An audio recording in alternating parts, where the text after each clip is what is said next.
నమస్తే అండి, అందరూ ఎలా ఉన్నారు?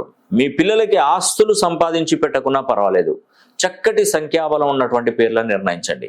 నేను పదే పదే చెప్తున్నానండి, పిల్లల విషయంలో మాత్రం ఖచ్చితంగా మీరు నిర్ణయం తీసుకోవాల్సిందే.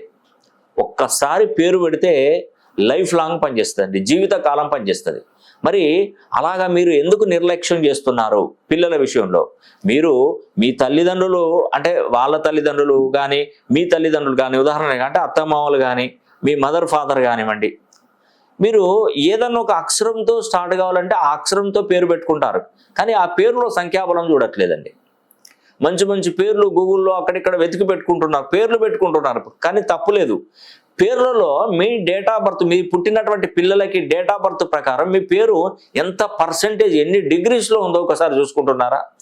మనం పిల్లల గురించే కదా కష్టపడేది, పైసా సంపాదించేది ఎవరి గురించి? పిల్లల గురించి, ఆ పిల్లలు బాగోగుల గురించి.